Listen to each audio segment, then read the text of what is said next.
Bismillah. Mana ini? Oh ini.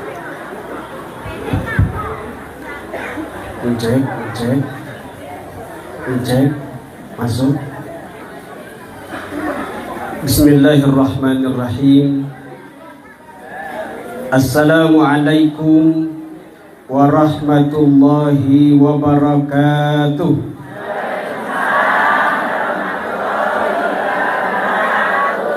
Assalamualaikum warahmatullahi wabarakatuh.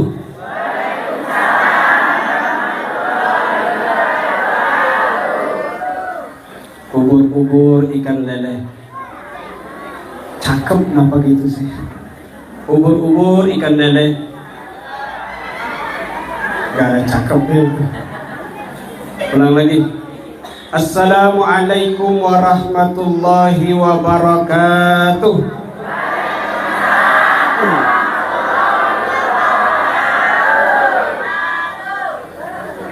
Alhamdulillahi rabbil alamin.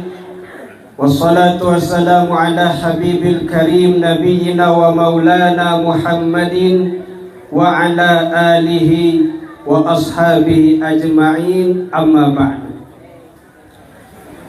Izin terlebih dahulu, Ibu, boleh saya minum?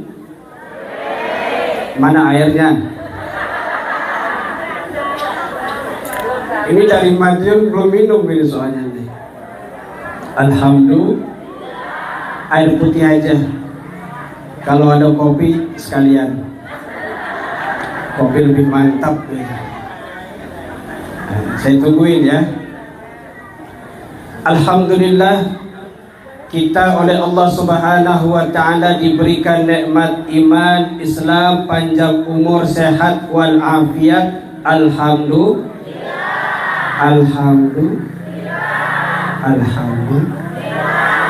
Biasanya kalau ibu-ibu lebih pelan, tambah serius. Betul? Betul lagi. Salawat juga salam tercurahkan kepada junjungan kita Nabi besar Muhammad sallallahu alaihi wasallam. Orang yang kita rindukan, betul? Orang yang kita harapkan syafaatnya, betul? Orang yang kita cinta, betul? Manusia idolaku.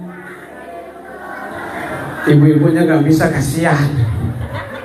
Yang bisa anak-anaknya, yuk. Manusia idolaku, manusia yang kurindu. Kenapa pada pelan amat? Belum makan. Astagfirullahaladzim. Kuenya dimakan tuh, jajan tuh. Pelan.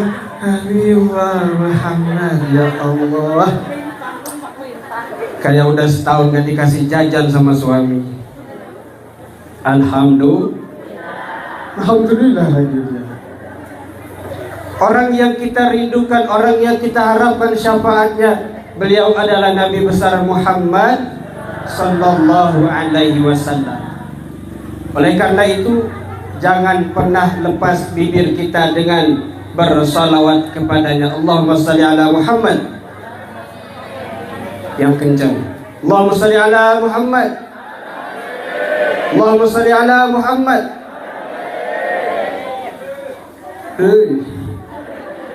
Astagfirullah, ya. Ada pepatah mengatakan tak kenal maka salah. Tak kenal maka kenalan. Jangan sayang-sayangan dulu. Belum juga kenal udah sayang-sayang. Tak kenal maka kenalan. Saya perkenalkan nama sebagaimana tadi telah disebutkan oleh Ustadz MC kita, Sofar. Aslinya orang Palembang, dapat jodohnya orang Madiun. Oleh jauh amat ya, namanya juga jodoh. Oleh karena itu mohon maaf kalau saya berbahasa Indonesia saja. Bahasa Jawa saya paham sebenarnya, ya matur suwun gitu, binara, yang dikit-dikit paham. Namun lebih enak biar mudah saya mengucapkan pakai bahasa Indonesia. Insya Alhamdulillah. Mana kopinya belum datang ini kopinya. Masya Allah, lagi digoreng, lagi direbus airnya. Ini malam apa Ibu? Malam Pak, ini malam apa Pak? Oh, pelan Jumat. Ini malam Jumat apa? Jumat. Alhamdulillah. Ini setiap bulan ngaji begini? Hah? Oh, selapan setiap kliwon jadinya. Hebat ya. Masya Allah. Alhamdulillah. Sebab apa? Pak, Bapak, mana suaranya Pak? Ibu? Nah, itu banyak tuh. Sebab kata Nabi, asyadun nasi hasratan yaumal qiyamah. Di antara umatku yang paling menyesal pada hari kiamat siapa? Rajulun amkanahu Allahu talabul ilmi fid dunya walam yatlubhu.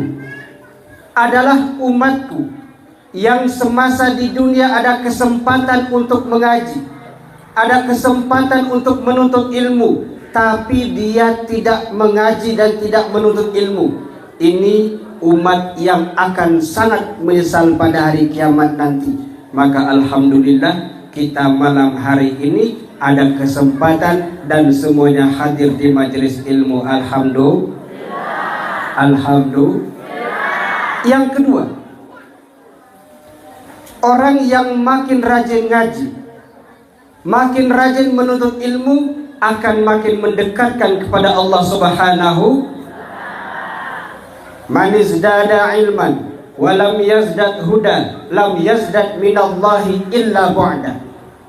Orang yang belajar, mengaji, bertambah ilmunya, bertambah pengetahuannya, namun tidak makin mendekatkan kepada Allah, maka itu sama artinya dia ilmunya nambah tapi dengan Allah tambah jauh. Na'udzu.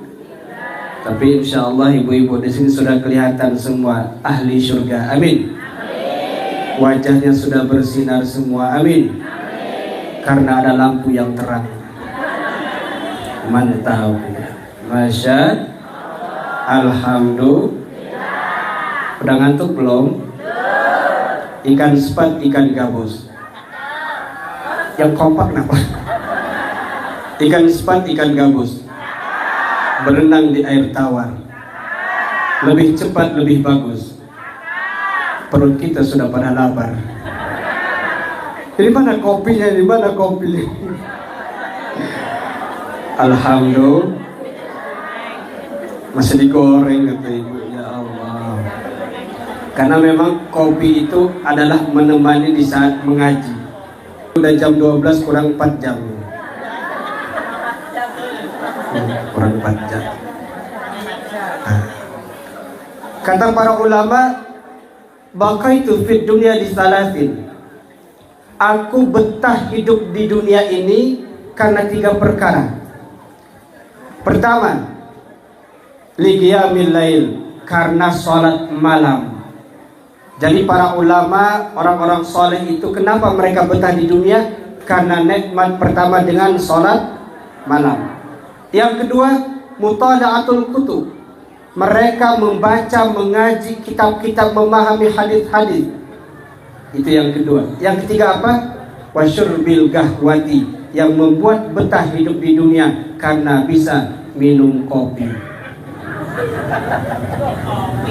Kopi ya kan? Alhamdulillah. Baik, untuk menyingkat waktu kita masuk ke materi kita. Apa materi kita malam ini? Apa? Kopi katanya. Materi kita kopi. Kopi, itu kopi. Ngaji. Kita alhamdulillah Allah berikan senang dalam hati, rindu dalam hati, cinta dalam hati untuk ngaji. Itu adalah nikmat yang luar biasa yang harus kita syukuri. Alhamdulillah. Jadi kalau ibu hatinya senang duduk di majelis ilmu, itu nikmat. Senang mendengarkan pengajian, itu nikmat. Dan itu harus disyukuri. Sebab Allah menanamkan cinta dalam hati untuk ilmu, itu adalah nikmat yang luar biasa. Alhamdulillah. Alhamdulillah. Mengapa? Karena ilmu yang akan membimbing kita menuju selamat sampai menghadap Allah Subhanahu wa ta'ala. Ibu kenal yang namanya Luqmanul Hakim? Ibu kenal sama Luqmanul Hakim, Bu? Kenal? Di mana kenalannya? Luqmanul Hakim. Saya berdiri ya, apa-apa? Soalnya saya ini orang bilang pendekar, pendek tapi kekar. Soalnya kalau duduk di belakang nggak kelihatan, jadi saya berdiri sajalah. Biar, tapi ini nggak kelihatan ya. Sampai kemana tadi? Kopi lagi. Sampai ke pendekar. Alhamdulillah. Tuh, kopi kita telah tiba. Oh, kopi Lampung, mantap. Oh, kopi Palembang mantap lagi. Masya Allah. Aduh. Biarpun kopi ini pahit nggak apa-apa. Kenapa? Karena ibu-ibu udah manis semua. Jadi pahitnya kopi nggak terasa. Sampai mana tadi? Jangan kopi dulu. Luqmanul Hakim. Kita kenal yang namanya Luqmanul Hakim ya Pak? Bapak? Astagfirullahaladzim. Bapak kemana Bapak? Ngantuk. Nanti sampai rumah dibangunin ya Bu ya. Pak bangun malam Jumat gitu. Jumat Kliwon. Luqmanul Hakim, orang yang sangat soleh. Namanya Allah abadikan di dalam Al-Quran. Surah berapa itu? Surah ke? Ibu yang bisa jawab surah Luqman surah keberapa nanti dapat hadiah dari Pak Agus. Kalau dari saya dapat hadiahnya kopi nanti. Surah ke-31. Luqmanul Hakim orang yang sangat soleh. Bahkan mengatakan sebagian ulama adalah nabi. Tapi ijma mengatakan Luqman adalah orang yang sangat soleh. Setiap ucapannya menjadi mutiara, menjadi nasihat dari dahulu sampai sekarang. Itu yang namanya Luqmanul Hakim. Orangnya biasa saja, tapi ucapannya luar biasa.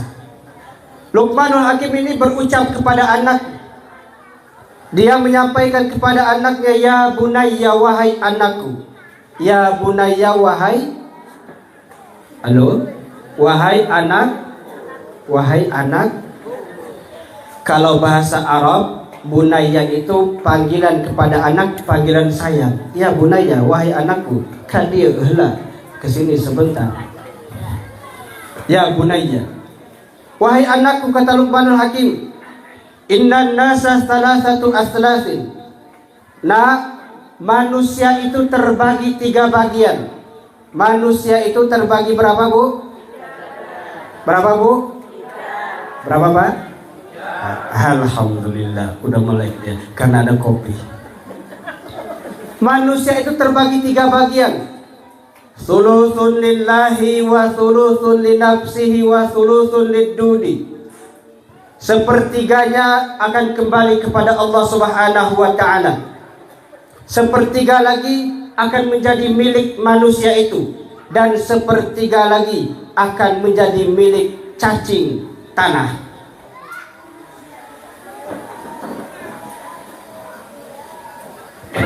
Ya.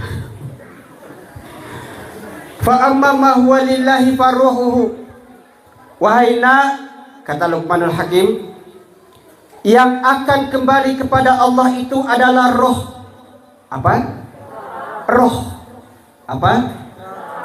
Apa? Roh. Roh yang Allah titipkan pada jasad kita ini. Kita bisa bergerak begini karena ada apa Bu? Ada roh. Kalau sudah nggak ada roh, kira-kira ibu bisa berdiri nggak? Wah, kalau bisa berdiri orang pada lari nanti. Takut ini. Sesayang-sayangnya suami ibu, kalau rohnya sudah nggak ada, oh pasti cepat dibuang itu ke kuburan. Roh ini akan kembali kepada Allah, akan Allah ambil. Makanya roh itu diabadikan oleh Allah, tidak akan mati. Yang mati itu apa? Jasad kita ketika diambil oleh malaikat Israel. Kan begitu kira-kira ngambilnya. Malaikat Israel ngambil. Ya. Bila Israel datang memanggil. Oke, sebentar Bu ya. Saya minum dulu. Kopi dulu.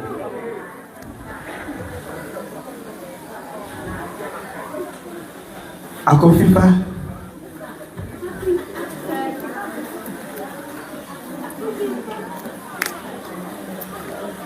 Bismillah.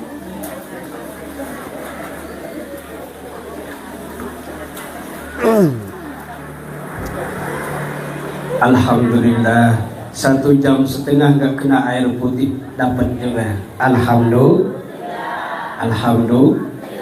Sampai mana tadi? Sampai ke roh. Sepertiga itu akan kembali kepada Allah, yaitu roh kita. Maka Allah menginginkan roh kita ini diangkat di saat sama seperti Allah menitipkan ke jasad kita, yaitu bersih, suci, tanpa noda, tanpa dosa. Di saat kita berada dalam kandungan ibu kita, Allah masukkan roh dalam keadaan bersih, kita dalam kandungan masih dalam keadaan bersih.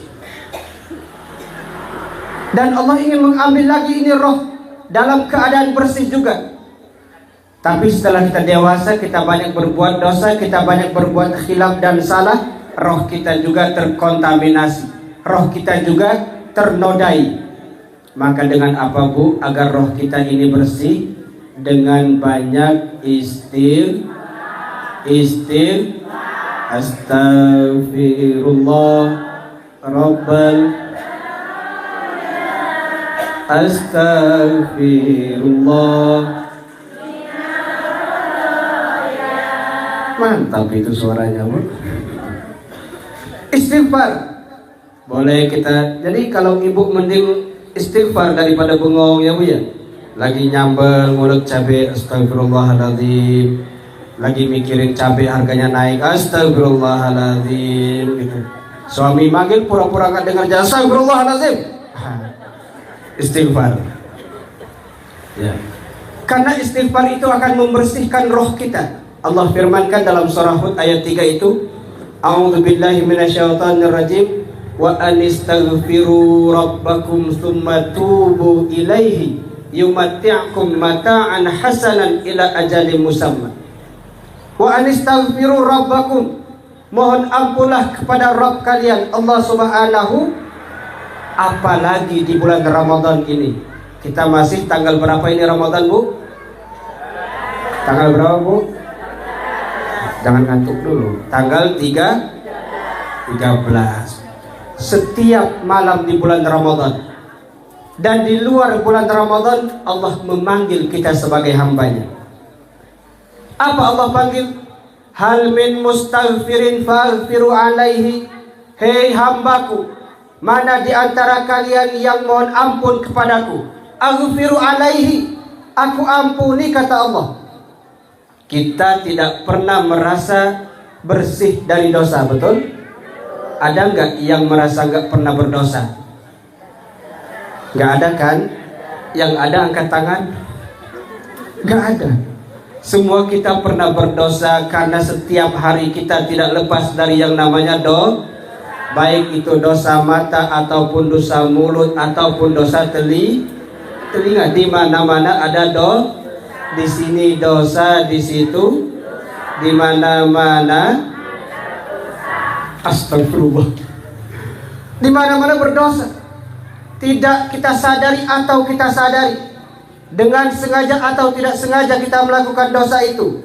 Maka Allah perintahkan, memohon ampunlah kepadaku. Wa anistaghfiru rabbakum. Alhamdulillah. Apa kata Allah? Tsumma tubu ilaihi. Kemudian bertaubatlah kepada Allah. Bertaubat kepada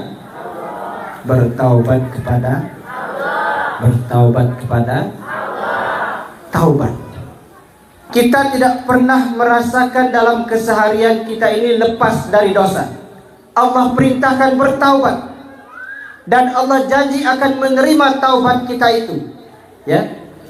Hal min taibin fa'atubu alaihi, kata Allah, hai hambaku, mana yang mau bertaubat di antara kalian, aku terima taubatnya. Kenapa kita berat untuk bertaubat? Bertaubat dari dosa dan kesalahan, caranya ada 3.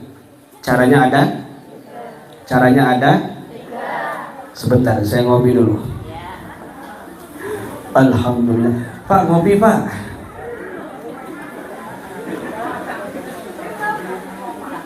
Wah, bubuknya masih banyak kan. Sebentar ya, dan ngopi dulu. Ntar malah keselak. Taubat tadi caranya ada. Pertama, apa Bu? Al-iqla'u anil dzanbi. Kita tinggalkan dosa itu. Kalau dosa kita umpamanya suka ghibah. Ghibah itu kalau bahasa Dolopo, bahasa Madiun itu ngerasani. Itu dosa besar ya Bu ya. Insya Allah ibu-ibu di sini nggak ada yang suka ngerasani ya. Nanti kalau udah pulang, nggak ada di sini, nggak ada. Oh, kata yang di belakang ada. Ustadz aja dirasani, itu ustadznya pendek ya gitu. Ada 3. Yang pertama, al-iqla'u 'anil dzanbi. Kita tinggalkan dosa itu. Dosa yang paling sering kita perbuat di antaranya dosa lisan. Pertama, kita ghibah, ngerasani. Itu dosa yang paling mudah dilakukan. Mengapa? Karena dia adalah dosa manis. Dosa apa Bu? Dosa apa? Sesuatu yang manis kita ulang berkali-kali tetap rasanya kopi enak, berkali-kali kita ngopi tetap rasanya ngerasani orang, berkali-kali ngerasani orang tetap rasanya astagfirullahaladzim. Coba enak kata ngerasani orang, pantesan susah berhenti ya. Karena dia dosa manis, berat untuk ditinggalkan, dan bisa menghinggap kepada siapa saja Bu.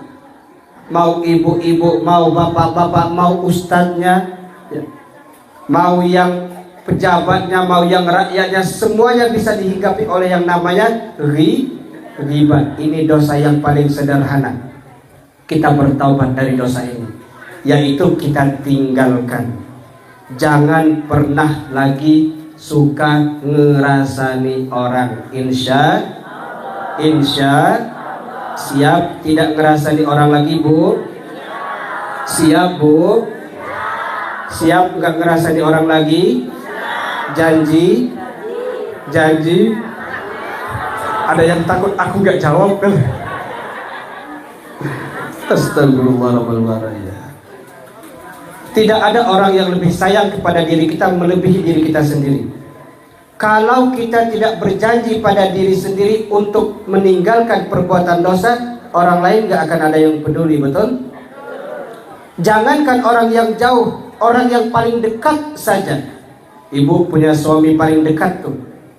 Suami ibu sayangnya terbatas dibandingkan ibu sayang kepada diri sendiri. Sampai kemana tadi kita ya? Kok jadi ke suami-suami?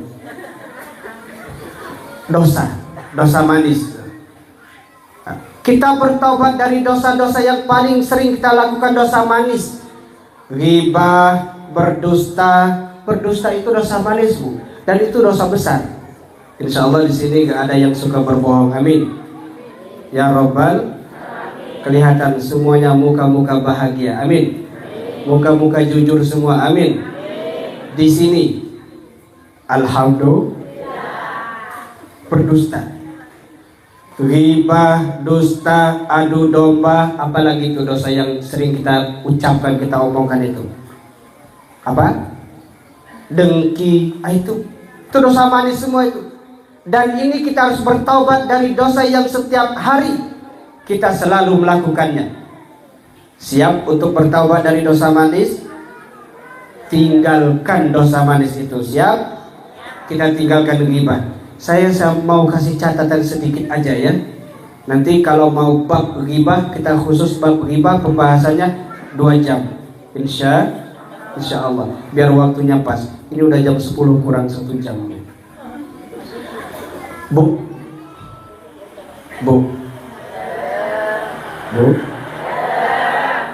Ghibah itu mengapa dia sangat berbahaya dan dikatakan dosa besar?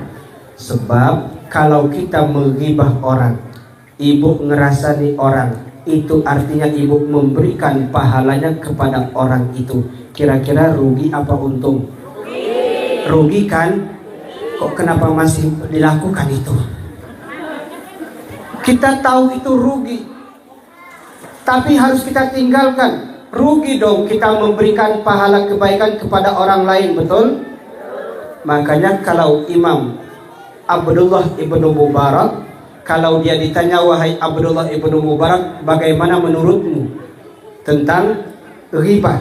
Kata Abdullah ibnu Mubarak, dengarkan. Kata Abdullah ibnu Mubarak, lau kuntu mughtaban ahadan laghtabtu walidayya fa innahuma ahaqqu bihasanati.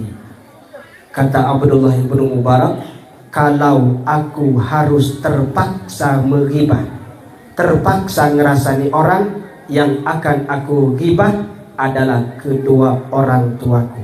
Sebab apa? Mereka adalah orang yang paling berhak terhadap kebaikan-kebaikanku. Karena menghibah orang sama artinya memberikan kebaikan. Maka yang paling berhak terhadap kebaikan kita adalah kedua orang tua kita. Betul? Kalau ibu berat untuk meninggalkan ghibah, saya gak bisa Ustadz kalau gak ngerasani orang 1 hari, rasanya bisa demam panas saya. Meninggalkan ghibah bisa demam panas. Kalau begitu solusinya apa, Bu? Yang kita ghibah, yang kita rasani adalah kedua orang tua. Astagfirullahaladzim. Kedua orang tua juga mau dighibah. Baik, kembali duduk lagi. Biar dapat di sini maksudnya. Sampai mana tadi? Bertaubat. Oke. Kita akan bertaubat dari dosa yang manis yang pernah kita lakukan dan sering kita lakukan. Ya, yaitu dosa lisan. Kita garis besari saja. Ghibah, dusta, adu domba, dengki. Itu dosa-dosa lisan yang harus kita bertaubat darinya. Cara bertaubatnya apa? Al-iqla'u 'anil dzanbi. Kita tinggalkan. Nggak usah sedih ya Bu ya. Kalau dalam 1 hari nggak ngerasain orang, jangan sedih. Kalau dalam 1 hari nggak berbohong, jangan sedih ya. Saya nggak bisa kalau nggak berbohong Ustaz. Biasanya 1 hari 17 kali. Kok ini harus berhenti? Apa nggak sakit bibir saya ini gitu. Berhenti. Al-iqla'u 'anil dzanbi. Yang kedua apa? An-nadamu 'ala dzanbi. Kita bertaubat itu yang kedua adalah menyesal. Apa Bu? Apa Bu yang di belakang? Menyesal. Orang kalau tidak pernah menyesal, sama artinya dia tidak akan pernah bisa bertaubat. Gimana mau bertaubat? Nggak merasa bersalah, ya Bu? Nggak merasa punya dosa. Hei, tobat dong. Ngapain? Saya kan nggak berdosa. Makanya menyesal itu harus kita hadirkan. Dengan cara apa? Meresapi atau insaf. Insaf la duhai manu. Saya minum dulu ya. Ibu kalau mau minum boleh, Pak kalau mau minum juga boleh ya. Tetapi kalau mau ngopi sampai rumah aja lah.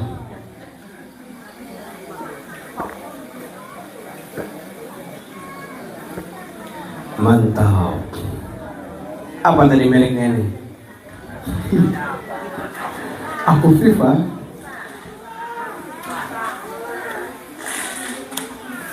Oh ini asli produk sini ya Bu ya? Oh, makanya baru lihat saya. Oke. Yang kedua apa? An-nadamu ala dzanbi. Kita menyesal terhadap dosa yang kita lakukan. Itu cara bertaubat yang kedua. Dan yang ketiga apa? Al-azmu alla ya'uda ilaihi. Bertekad untuk tidak melakukan dosa itu lagi.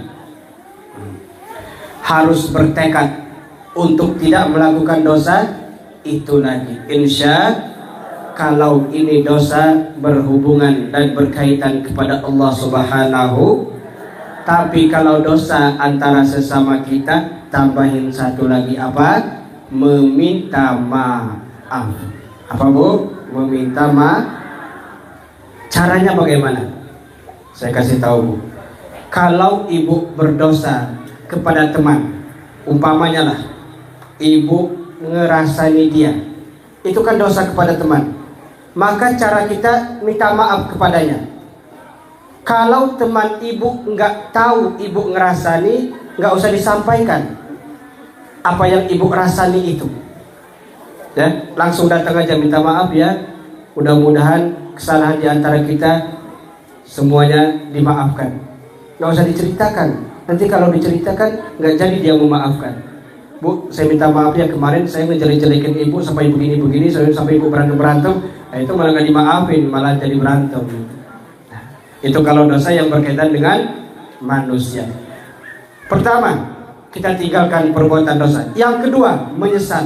Yang ketiga, bertekad untuk tidak melakukan dosa itu lagi. Dan yang keempat, yang berkaitan dengan sesama manusia, minta maaf kepadanya. Insya mudahkan Bu bertaubat. Mudah diucapkan, tinggal kita melaksanakannya. Itu sampai mana tadi? Tsumma tubu ilahi yumatti'kum mata'an hasanan. Kalau kita bertekad untuk meninggalkan perbuatan dosa itu, janji Allah apa? Yumatti'kum mata'an hasanan. Allah akan ganti dengan kebiasaan baik yang lebih nikmat dari kebiasaan buruk yang kita tinggalkan. Sederhananya, kalau kita merasakan nikmat ngerasani orang, nikmat ghibah, nikmat berdusta, kita tinggalkan itu, Allah akan ganti dengan perbuatan yang lebih nikmat dari perbuatan dosa yang kita tinggalkan itu. Mungkin di antara kita kalau sudah meninggalkan ghibah, akan nikmat membaca Al-Quran, betul? Kalau kita tinggalkan berdusta, akan nikmat dalam berzikir kita, betul? Insya kalau begitu jangan ragu dan jangan berat hati meninggalkan perbuatan dosa, karena Allah akan ganti dengan perbuatan baik yang lebih nikmat dari perbuatan dosa yang kita tinggalkan. Alhamdulillah. Oke. Kita kembali ke Luqmanul Hakim. Mana tadi? Sampai kemana Luqmanul Hakim tadi? Roh, ya, roh kita. Yang kedua, jadi roh kita ini akan kembali kepada Allah, akan diambil oleh Allah, dan Allah menginginkan roh itu diambil saat pertama Allah titipkan bersih, suci, tanpa noda, dengan cara kita munajat kepada Allah, mohon ampun kepada Allah, dan bertaubat kepada Allah. Di saat roh diangkat, roh sudah dalam keadaan bersih dan suci. Alhamdulillah.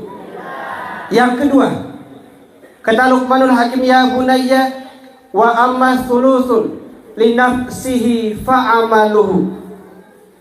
Yang sepertiga lagi, wahai anakku, yang akan kembali kepada diri manusia itu adalah amalnya. Apa Bu? Amalnya, perbuatan kita yang baik atau yang buruk akan kembali kepada kita, betul? Faman ya'mal mithqala dzarratin wa may ya'mal mithqala dzarratin, yang baik kita lakukan sekecil apapun akan diberikan balasannya. Keburukan yang kita lakukan sekecil apapun akan diberikan juga balasannya. Maka amal akan kembali kepada kita sebagai manusia yang melakukan amalan itu, dan amal itulah yang akan menemani kita di dalam Kalau kita sudah mati, kok kita ya? Kan kita semuanya akan mati. Orang kaya, orang miskin, raja-raja, rakyat biasa, ibu-ibu, Pak Ustadz, bapak-bapak, kencang Pak ini. Ibu-ibu itu yang kencang Pak. Semua kita akan mati. Dan yang akan menemani kita di dalam kubur itu adalah amal perbuatan kita. Kalau banyak yang baik amal kita, menemani di dalam kubur adalah keindahan. Tapi kalau banyak yang buruk amal kita, yang menemani di dalam kubur adalah keburukan. Na'udzu. Sebab orang kalau sudah mati, yang ikut mengantarkan itu ada tiga. Yatba'ul mayyita salasatun. Kata Nabi, orang kalau sudah diantarkan ke kuburan, yang mengikuti ada tiga. Siapa? Pertama, ahluhu, keluarganya. Diantar oleh keluarga, diantar oleh warga ke kuburan. Karena nggak bisa jalan sendiri ya. Oh, serem kalau ada yang jalan sendiri. Yang kedua, wamalu, hartanya. Diantar pakai mobil, diantar pakai motor, semuanya ikut hartanya. Tiker ya, ikut juga. Yang ketiga, wa amaluhu, amal perbuatan itu yang ikut. Fayarji'u thnani wa yabqa wahid. Dua kembali pulang, yang tinggal hanya keluarga kita pulang. Betul? Betul Bu?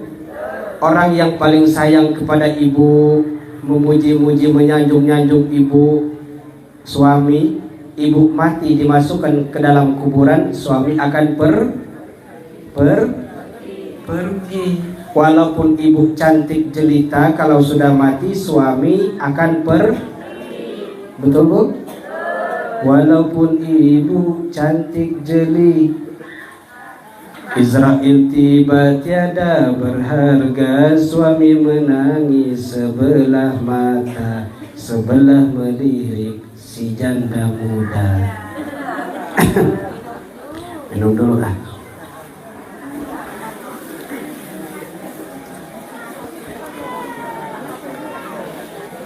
Enggak apa-apa ya, pakai nada-nada dikit ya. Apa-apa kan? Biar suaranya ada keluar. Soalnya suara saya ini sebenarnya bagus buat main catur. Oke. Sampai mana tadi? Sampai ke kubur. Yang ikut itu tiga. Harta akan kembali. Harta yang mungkin paling dikit, tikar.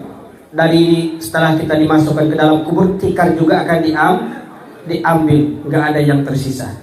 Jadi biarpun ibu punya uang 300 triliun, nggak akan dibawa ke dalam kuburannya Bu. Biarpun ibu punya uang 900 triliun, nggak akan dibawa ke dalam kuburan. Lagian banyak banget uang segitu ya. Ada uang segitu? Ada dong. Oleh karena itu, agar harta kita itu bisa kita bawa ke dalam kuburan, kita jadikan apa? Ini nih. Kita untuk apa nih? Pendidikan, untuk masjid, sekolah tuh. Ini yang bangun sekolah, harta ibu itu yang akan bermanfaat sampai ke kuburan, yaitu yang dititipkan di sekolah, yang buat bangun gedung sekolah, buat bangun TPA, buat membantu anak-anak yatim, itu yang akan dibawa ke dalam kuburan. Selebihnya akan menjadi untuk ahli waris. Alhamdulillah kalau mereka bisa baik, kalau tidak menjadi rebutan, bahkan menjadi musibah. Na'udzu amalnya. Kata Luqmanul Hakim, wahai anakku, amal itu akan menjadi milik manusia. Baik perbuatannya akan baik menemaninya di dalam kubur, buruk perbuatannya akan menemani juga di dalam kubur. Maka mari kita perbanyak amal soleh, insya. Kira-kira ibu kalau di dalam kuburan ingin ditemani oleh taman-taman surga, atau jurang-jurang neraka? Taman-taman Kalau begitu, mari kita memperbanyak amal soleh, kita tinggalkan amal buruk. Siap bu? Siap bu? Alhamdulillah, semuanya siap. Ini luar biasa. Insya Allah. Itu yang ketiga, akan kembali kepada manusia. Yang kedua, yang ketiga apa? Wa amalidudi fajasaduhu, yang akan kembali kepada cacing tanah, akan menjadi milik belatung apa? Jasad kita, jasad kita, ya. Biarpun bapak besar, tegap, tinggi, gagah, tampan, perkasa, kalau sudah mati akan dimakan oleh cacing tanah, betul? Ibu biarpun cantik jelita, putih merona, bulu matanya badai, alisnya bagaikan sapu lidi,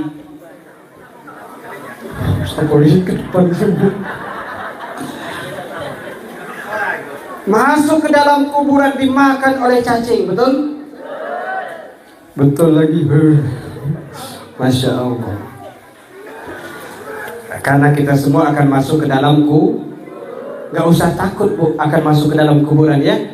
Karena itu sesuatu yang sesuatu yang pasti, tidak perlu kita takuti, betul? Tapi perlu kita persiapkan untuk masuk ke sesuatu yang pasti itu. Insya maka kata Nabi, almar'u yamutul mar'u ala ma'asya alaihi. Orang itu nanti akan meninggal tergantung kebiasaannya. Kalau kebiasaannya ngerasani orang, nanti mati juga dia saat ngerasani orang. Gitu nanti.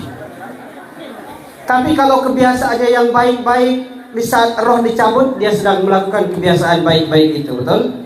Lagi sholat, ada yang mati, lagi sholat, alhamdulillah. Lagi ngambil air wudhu, meninggal, alhamdulillah. Lagi ngaji, meninggal, alhamdulillah.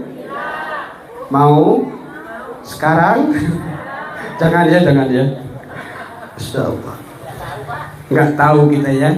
Kapan malaikat itu datang gak ada yang tahu. Besar, kecil, muda, tua, bukan jaminan. Yang pasti kita semua punya jatah hidup ini, betul? Betul bu? Alhamdulillah. Sampai kemana tadi? Cacing. Jasad kita akan menjadi cacing, dimakan oleh cacing, bukan menjadi cacing, dimakan oleh belatung ketika dimasukkan ke dalam tanah. Tapi Baginda Sallallahu Alaihi Wasallam membimbing kita di antara supaya jasad kita tidak dimakan oleh cacing di dalam kubur itu, pertama apa? Di antaranya kita menjadi ahli Al-Quran. Ahli Al-Quran, senang membaca Al-Quran, cinta membaca Al-Quran, senang memahami Al-Quran, cinta memahami Al-Quran. Apalagi di bulan Ramadan ini, betul bu? Insya Allah ibu ini udah hari ke-13 ya. Semuanya sudah khatam membaca Al-Quran, betul? Ada yang sudah khatam 2 kali, ada yang khatam 3 kali, ada yang khatam 1 kali, betul bu? Saya yakin ibu di sini semuanya sudah khatam surah Al-Fatihah paling tidak ya. Walaupun belum 30 juz. Paling tidak 1 Ramadan kita khatam 1 kali. Kalau 1 kali khatam, artinya setiap sholat kita bacanya berapa lembar jadinya? Kan Al-Quran itu ada 9 lembar tuh rata-rata. Jadi biar 24 jam itu 1 juz, 9 lembar kita bagi jadi 5 kali. Jadi kalau begitu sebelum sholat kita baca 1 lembar ya. Sama-sama kita sama-sama bingung ya. Kita baca Al-Quran minimal 1 hari 1 juz. Insya Ustadz saya nggak bisa kalau 1 hari 1 juz, sibuk Ustadz. Harus ke sawah, harus ke dapur, harus ngurusin anak, sibuk. 1 hari setengah. Nggak bisa juga 1 hari 1 nggak bisa juga 1 hari 1 halaman, nggak bisa juga 1 hari setengah Nggak bisa juga satu hari satu bah. Nggak bisa juga mati aja. Masa nggak bisa? Untuk bahagia di akhirat saja kita nggak berjuang, sedangkan untuk bahagia di dunia saja kita berjuang, betul? Siang berangkat kerja, pulang malam, untuk apa itu? Biar bahagia di dunia banyak duit, betul? Kenapa untuk bahagia di akhirat kita nggak berjuang? Baca Al-Quran nggak mau, sholat malam nggak mau, sholat rawatib nggak mau, berjamaah ke masjid nggak mau, padahal untuk bahagia di akhirat, betul? Dunia sementara, akhirat selamanya. Nggak usah nyanyi. Kenapa kita begitu? Padahal dunia sementara kita berjuang untuk bahagia di dunia, dan akhirat selamanya kita lupa memperjuangkan untuk bahagia di akhirat. Insya Allah di sini nggak ada yang begitu ya. Yang hadir di majelis ini semuanya ingin bahagia di dunia dan bahagia di akhirat. Rabbana atina fid dunya hasanah wa fil akhirati hasanah wa qina adzab. Ya Allah, berikan kepada kami kebahagiaan di dunia, kebahagiaan di akhirat, dan selamat dari api neraka. Alhamdulillah. Itu doa apa namanya? Doa sapu jagat, bukan sapu lidi. Sapu lidi. Saya minum dulu ya. Kopinya ampasnya masih di atas soalnya. Bismillahirrahmanirrahim. Nantilah, kalau ada ampasnya nanti ngomongnya susah.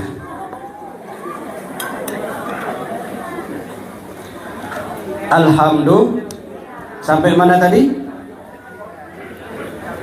Sampai ke mana jamnya? Mana jamnya? Oh, di dalam. Kita baru 15 menit ini ya.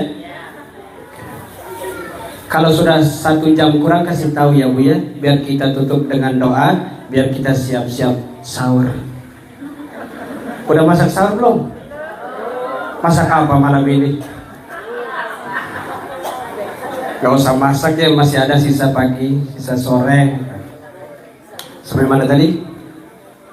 Sampai ke kubur dulu. Nah, sampai ke yang ketiga itu. Jasad kita akan kembali kepada cacing dan belatung. Agar tidak jasad kita dimakan oleh cacing dan belatung, kata Nabi, menjadilah ahli Al-Quran. Cinta membaca Al-Quran, cinta memahami Al-Quran. Saya yakin ibu-ibu di sini semuanya paling tidak sudah tahu arti surah Al-Fatihah, betul Bu? Karena itu membantu sholat kita agar khusyuk, ya, betul? Paling tidak surah Al-Fatihah, paling tidak surah Bismillahirrahmanirrahim. Alhamdulillahirabbil alamin. Segala puji bagi Allah, Tuhan semesta alam. Ar-Rahmanir-Rahim, yang maha pengasih dan maha Maliki Yaumiddin. Tadi sudah jawab. Yang merajai hari kebangkitan. Iyyaka na'budu wa iyyaka nasta'in. Kepada Engkau kami menyembah dan kepada Engkau kami meminta pertolongan. Itu bisa nyambungnya. Paling tidak surah Al-Fatihah. Jadi kalau kita belum tahu arti surah Al-Fatihah per kalimat, yuk bersama kita membaca untuk memahami artinya. Paling tidak ya Bu ya, supaya apa? Membantu khusyuk dalam sholat. Nah, kalau yang lain gak apa-apalah, umpamanya gak sempat kita untuk memahami, tapi surah Al-Fatihah haruslah kita paham artinya, insya. Oleh karena itu masjid, mushola sangat penting menghadirkan majelis Al-Quran, baik itu terjemahannya, baik itu majelis ibu-ibu. Mungkin ibu-ibu malu kalau ustadznya bapak-bapak, ya ustazahnya ibu-ibu juga, supaya apa? Membantu khusyuk dalam sholat. Sebab kalau nggak tahu artinya, kita sholatnya bisa kemana-mana. Khusyuk sekali. Saat apa Bu? Takbir, Allahu Akbar, Allahu Akbar. Ingat Allah. Sebab ingat Allah dalam sholat itu wajib, walaupun hanya sebentar, hanya waktu takbir Allahu Akbar, ingat Allah tuh, itu sholat kita sudah sah. Walaupun mulai Bismillahirrahmanirrahim, Alhamdulillahirabbil alamin, ingat semuanya. Cemiti yang lupa naruhnya di mana, ingat. Jemuran yang lupa nyucinya, ingat itu waktu sholat. Sendal yang sudah ketukar, ingat semua. Makanya ada pepatah mengatakan, lupa sesuatu, sholatlah, engkau akan ingat. Jadi ibu kalau lupa sesuatu, sholat ya bu ya, insya Allah ingat dalam sholat itu. Alhamdulillah, ahli Al-Quran. Apalagi di bulan Ramadan ini. Tapi ingat, kalau di bulan Ramadan kita rajin membaca Al-Quran, kita senang membaca Al-Quran, nanti selesai Ramadan kita lanjutkan senang dan rajin membaca Al-Quran itu. Siap? Siap bu? Siapa? Ada suaranya Bapak. Kayaknya situ ngopi juga itu. Udah ngopi? Mantap.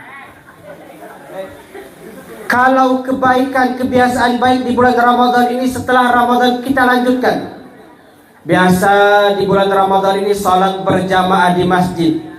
Habis Ramadan teruskan berjamaahnya di masjid. Insya ini masjid kalau subuh bisa sampai keluar ini ya bu, sendalnya sampai di luar itu. Maka masjid kita itu, nih saya kasih tahu mengapa kita penting sholat ke masjid. Mengapa? Langkah kaki kanan menuju masjid itu Allah angkat derajat kita. Langkah kaki kiri Allah hapus dosa kita. Berapa langkah ibu kaki kanan dan berapa langkah kaki kiri menuju masjid, sebanyak itu juga derajat diangkat dan dosa dihapus. Alhamdulillah. Makanya jangan berat ke masjid ya. Tapi saya yakin di masjid ini insya Allah 24 jam 5 waktu itu berjamaahnya pasti ramai. Insya tanggung jawab ya. Harus, kalau nggak bisa ke masjid di musola nggak sempat berjamaah di rumah. Sama siapa? Sama suami, sama anak yang ada di rumah. Usahakan sholat berjamaah. Insya Allah. Kebiasaan baik yang kita lakukan di bulan Ramadan kita lanjutkan setelah bulan Ramadan. Jangan kita Ramadan berhenti, semuanya berhenti. Ramadan rajin baca Quran, selesai Ramadan selesai juga baca Quran. Ramadan salat berjamaah di masjid, habis Ramadan nggak pernah lagi mau ke masjid. Itu namanya kemuliaan yang kita lakukan kita tinggalkan karena berakhirnya Ramadan. Ramadan boleh berakhir, tapi amal kebaikan terus kita lanjutkan. Insya Allah. Ini sudah jam berapa bu? Sudah ada 1 jam belum? Sudah ya. Insya Allah kita lanjutkan pada pertemuan berikutnya. Biar gak lama-lama, kasihan ibu mau masak sahur, ikannya belum dibersihkan, telurnya belum dikeluarkan. Baik, alhamdulillah kita simpulkan pertama pada malam hari ini kita bersama kepada Allah Subhanahu wa taala. Mari kita bersama-sama memperbanyak istighfar. Yang kedua, mari kita bersama-sama terus dalam pertaubatan kepada Allah Subhanahu. Dosa kita banyak, kesalahan kita banyak, namun pintu taubat selalu terbuka untuk kita yang mau bertaubat. Alhamdulillah. Yang ketiga, mari kita menjadi orang yang cinta kepada Al-Quran, cinta membaca Al-Quran, senang membaca Al-Quran. Yang keempat, mari kita istiqomahkan kebaikan di bulan Ramadan. Kita lanjutkan nanti setelah Ramadan. Insya Allah. Mungkin sebelum kita tutup ada yang mau bertanya ibu? Nah silakan ibu. Biasanya kalau di RRI Madiun itu kan habis kita sampaikan materi ada yang bertanya itu. Jadi ibu kalau mau ngaji lanjutan di radio saya itu Sabtu pekan kedua dan pekan keempat jam 5 sampai jam 6 pagi kita ngaji di sana. Bisa saling lihat kok di situ. Apa Bu? Ustaz mau tanya, apa hubungannya Pak Ustadz gerhana sama orang hamil? Katanya zaman dahulu itu bikin yang ini agak kerepotan gitu loh Pak. Oke. Ya apa hubungannya gitu loh Pak. Oke. Kalau ada doanya tolong apa ya Pak gitu. Oke, terima kasih. Itu bagus tuh pertanyaannya. Beliau yang kepikiran.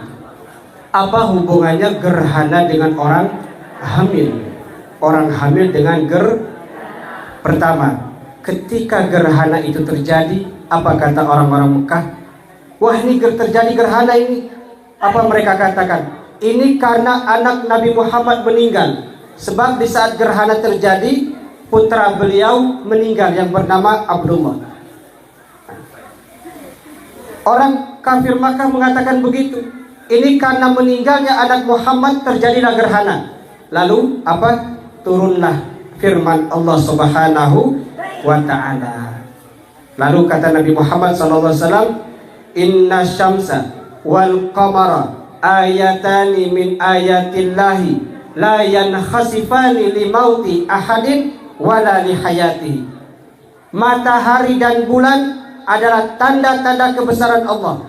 Terjadi gerhana antara keduanya bukan karena matinya seseorang dan bukan karena hidupnya seseorang, karena ketanda-tanda kebesaran Allah Subhanahu wa ta'ala. Maka sesungguhnya gerhana terjadi nggak ada urusannya dengan kita sebagai manusia. Sudah disampaikan oleh Nabi, bukan karena hidup seseorang, bukan juga karena mati seseorang, bukan juga karena hamil seseorang. Wah, dia hamil, anaknya pas mau lahiran susah itu keluarnya, sudah ditarik 10 orang nggak keluar-keluar. Bukan karena sedang gerhana, ya karena memang susah. Itu ya Bu ya. Jadi kata Nabi Muhammad, bukan gerhana itu terjadi bukan sebab sesuatu yang terjadi kepada makhluk. Karena orang Mekah mengatakan ini gerhana terjadi karena meninggalnya anak Nabi Muhammad. Allah jawab, bukan. Gerhana bulan, gerhana matahari, tanda-tanda kebesaran Allah Subhanahu wa ta'ala. Paham ya? Oleh karena itu kita tingkatkan ketakwaan kepada Allah Subhanahu wa ta'ala. Apapun yang kita harapkan, kemudahan yang kita inginkan, munajat kepada Allah Subhanahu wa ta'ala. Jadi jangan takut waktu gerhana kita hamil. Oh, kok kita ibu yang hamil ya? Jadi waktu gerhana hamil gak apa-apa, gak ada urusannya. Dan jangan berkeyakinan kalau gerhana kemudian hamil susah. Jangan. Sebab tidak ada hubungannya. Fahim tum? Fahim tum? Kalau saya tanya fahim tum, jawabannya fahimna. Fahim tum? Fahim tum? Ramayantum? Ramayana, betul sekali. Ibu yang suka belanja soalnya, jadi ingat ya Ramayana ya. Masya Allah.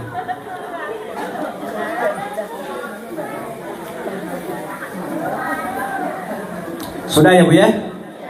Mari kita tutup dengan doa. Kita angkat kedua belah tangan kita munajat kepada Allah Subhanahu wa ta'ala. Apalagi di bulan Ramadan ini Allah kabulkan setiap doa dan harapan kita. Angkat kedua belah tangannya. Mengapa? Kata Nabi, Inna rabbakum tabaraka wa ta'ala karimun hayyun yastahyi ayyarudda doa al-abdi idza rafa'a yadayhi ilaihi. Allah itu malu tidak mengabulkan doa hambanya ketika hamba berdoa mengangkat kedua belah tangannya. Maka mengangkat kedua belah tangan ini merupakan supaya Allah kabulkan doa kita. Bismillahirrahmanirrahim. Alhamdulillahirabbil alamin. Allahumma shalli wa sallim wa barik ala nabiyyina Muhammadin wa ala ali Muhammad. Alhamdulillah Alhamdulillahilladzi hadana lidinil Islam wa radina bihi fi tuli duhuri ala dawam. Ya Allah ya Arhamar Rahimin, dengan segenap kerendahan dan pengharapan, dalam segala kelemahan dan kekurangan kami munajat kepadamu ya Rabb. Ampuni dosa-dosa kami ya Allah. Ampuni dosa-dosa kedua orang tua kami ya Allah. Ampuni dosa saudara-saudara kami ya Allah. Ya Allah, nikmat-Mu begitu banyak Engkau berikan kepada kami, namun kami seringkali lalai untuk bersyukur kepadamu. Ya Allah, nikmat-Mu tiada henti Engkau berikan, yang seringkali kami balas dengan pengkhianatan. Ya Allah ya Arhamar Rahimin, maafkan mata kami ya Rabb. Mata kami jarang memandang Al-Quran, mata kami jarang memandang ayat-ayat suci. Maafkan lisan kami ya Rabb, lisan kami jarang membaca ayat-ayat Al-Quran. Lisan kami jarang menyebut nama-nama indah-Mu. Lisan kami bahkan sering menyakiti hati tetangga kami, menyakiti hati kedua orang tua kami, menyakiti perasaan orang lain. Maafkan lisan kami ya Rabb. Ya Allah ya Arhamar Rahimin, berikan kekuatan kepada kami untuk meninggalkan segala macam keburukan ya Rabb. Sadarkan kami ya Allah bahwa keburukan itu akan menjadikan kami sengsara di akhirat. Sadarkan kami ya Rabb bahwa dosa-dosa akan menyempitkan kubur kami. Sadarkan kami ya Rabb bahwa dosa-dosa itu akan menjadikan kami Engkau murkai. Ya Allah ya Arhamar Rahimin, jadikan kami cinta kepada amal-amal saleh. Jadikan kami cinta membaca Al-Quran. Jadikan kami cinta memahami Al-Quran. Jadikan kami cinta sholat berjamaah. Jadikan kami cinta sholat di malam hari ya Rabb. Ya Allah ya Arhamar Rahimin, orang tua kami yang masih hidup, panjangkan umur mereka dalam sehat walafiat. Orang tua kami yang sudah meninggal ya Rabb, jangan Engkau siksa mereka ya Allah. Berikan mereka tempat yang mulia di sisi-Mu ya Allah ya Arhamar Rahimin. Ya Allah, jadikan anak keturunan kami anak keturunan yang saleh dan salehah. Mereka adalah harapan kami satu-satunya ya Rabb. Anak keturunan kami adalah harapan kami satu-satunya ya Rabb. Mereka yang akan membawa kami selamat menuju-Mu ya Allah. Mungkin salat kami akan menolong ya Allah, tapi kami tahu dan Kau maha tahu ya Rabb, salat kami jauh dari kata khusyuk. Mungkin sedekah kami akan menolong ya Rabb, tapi kami tahu dan Kau maha tahu sedekah kami jauh dari kata ikhlas. Mungkin ibadah haji kami, ibadah umrah kami akan menolong ya Rabb, tapi Kau maha tahu ibadah haji, ibadah umrah kami lebih banyak riaknya ya Allah. Ya Allah, jadikan nanti anak-anak keturunan kami, anak-anak kami yang nanti akan mengurus jenazah kami, mereka yang akan memandikan jenazah kami, mereka yang akan mensolatkan jenazah kami, mereka yang akan memasukkan kami ke liang lahat ya Allah ya Arhamar Rahim. Ya Allah, ketika Engkau nanti utus malaikat Israel memisahkan roh dari jasad kami, memutus kenikmatan dunia dari kami, menghabiskan kebahagiaan dunia dari kami ya Rabb, jadikan kalimat terakhir yang kami ucapkan ketika malaikat Israel mencabut roh kami, kalimat la ilaha illallah Muhammadur Rasulullah sallallahu alaihi wasallam. Rabbana atina fid dunya hasanah wa fil akhirati hasanah wa qina adzabannar walhamdulillahi rabbil alamin. Terima kasih dan mohon maaf Bapak Ibu sekalian. Mudah-mudahan pertemuan kita ini menjadi pertemuan yang berkah, mendatangkan keberkahan dan mendatangkan kebahagiaan, memberikan kepada kita menjadi orang-orang yang selamat di dunia dan selamat di akhirat, bahagia di dunia dan bahagia di akhirat. Amin ya Rabbal. Terima kasih dan mohon maaf. Hadanallahu wa iyyakum minal faizin. Wassalamualaikum warahmatullahi wabarakatuh.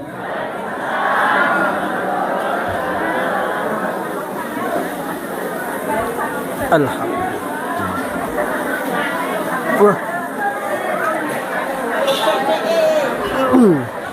Mungkin penjelasan pada Ibu sekalian, informasi untuk total infak jenengan malam hari ini dikangkut 2 juta rupiah. Alhamdulillah, mudah-mudahan barokah. Sudah kondur kita tutup sarangan. Subhanakallahumma bihamdika Asyhadu an asyhadu an la ilaha illa anta astaghfiruka wa atubu ilaik. Assalamualaikum warahmatullahi wabarakatuh. la